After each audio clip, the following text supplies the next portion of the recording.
Good morning, gentlemen. This is our 45th segment.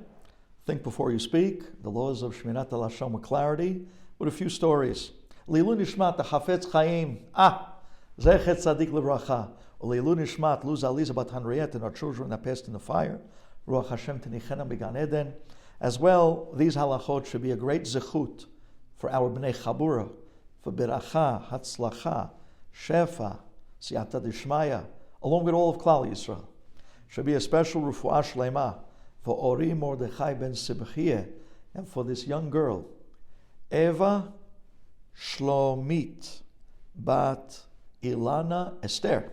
And it also should be a great zechut and a shmir gedayla and hatzlacha for Chaim David Omer Chayesar. Today's share, titled Admonishing the Wicked. Now I want you to picture this for a minute. I don't know if you remember this. In the old days, they had those clip stores, those electronic stores, that you walked in on your own risk. The reason why I say that is that these places were always funny places. You'd walk inside, big electronic store, they'd have all different types of cameras and anything else you would imagine in electronic arena. I want you to picture that a young boy walks into this store and you recognize that this boy is the kid of your neighbor. And he walks up to the counter with a big smile and he tells the guy behind the counter that he has a few dollars that he just got from his bar mitzvah money and he wants to buy himself a camera. When the guy hears this, you see that he has this little smirk on his face, as if to snicker. And he looks at one of his workers and he winks to him. Go get me one of the rehab or refurbished cameras, knowing that here is a perfect guy to unload one of those almost new cameras that were broken and they pieced back together, selling it as new. And you're watching this. You're watching the guy take this poor kid for a ride and selling him what the boy would think would be a new camera, but he's a perfect customer to take for a ride and give him a refurbished camera instead. You see this going on. It bothers you. It's not nice, not right. I got to talk to my neighbor and tell him what this guy did when selling his son a camera for his bar mitzvah yet. Are you allowed to go now and tell your neighbor how his son was taken for a ride on this bar mitzvah purchase? Wait, you say to yourself. I remember the halachot. I need to first admonish the guy himself before I go tell on him to other people. I need to approach him first and tell him, you better straighten out your ways. You can't do this before I start telling other people about what he did. That's one of the laws of constructive purpose, Lashon Hara. First, you approach the person themselves and admonish them before you tell it to other people. Maybe the person would listen. And then there's no reason to spread or give him a bad reputation. He's doing already teshuvah.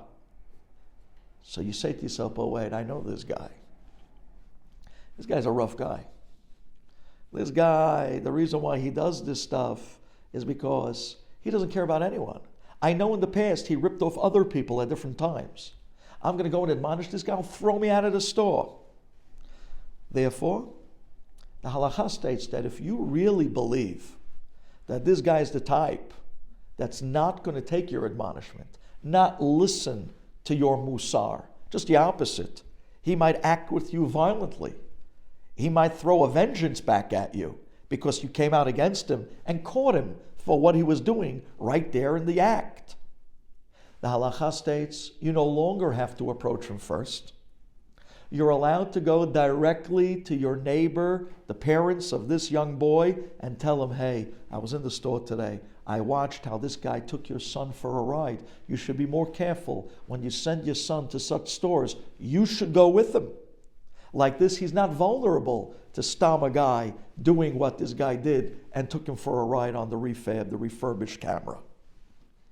The halakha states when you tell the parents of this boy what you witnessed that day with your own eyes, because remember, part of the laws of Lashon Hara for a constructive purpose is that you had to witness it yourself.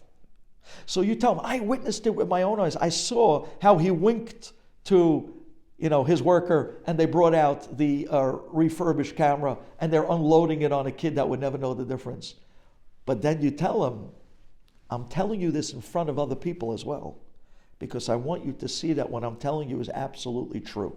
However, if the guy that you're telling on is the type that if word would get back to him, he'll come back at you with vengeance, then the halacha states, not only are you allowed to tell on him to the parents of this boy, you're even allowed to tell on him to them in secret.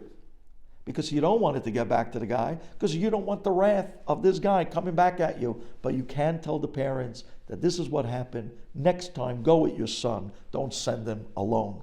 So this is the halacha. The halacha states you must try to admonish the guy first. If you know he's the type of guy that's not going to take your admonishment then, or ignore you, or become violent with you, you don't have to. You can go straight to the people and tell on him as long as you saw it yourself. You're doing it only for a constructive purpose, like this it shouldn't happen again. And then at the same time, the people that are listening, they're allowed to assume that what you're saying is truthful enough to act upon it. They're not allowed to believe that it's 100% true because they didn't see it, but they're allowed to believe enough to go investigate the matter. They can go to the store and approach the guy and say, hey, did you sell my son a refurbished phone? Give him a new phone. They're allowed to look into it, and they're even allowed to rebuke him and tell him, hey, that wasn't right what you did to my kid. Truth? No, but enough of truth to act upon. It's amazing. Even when a guy is acting in a very underhanding way, we don't want to close the door on him. And even if it's someone who you think if you approach him, he'll come at you with vengeance, we still don't close the door against him. We still try to give him a petach that will be able to give him the opportunity to fix what he did. Thank you for listening.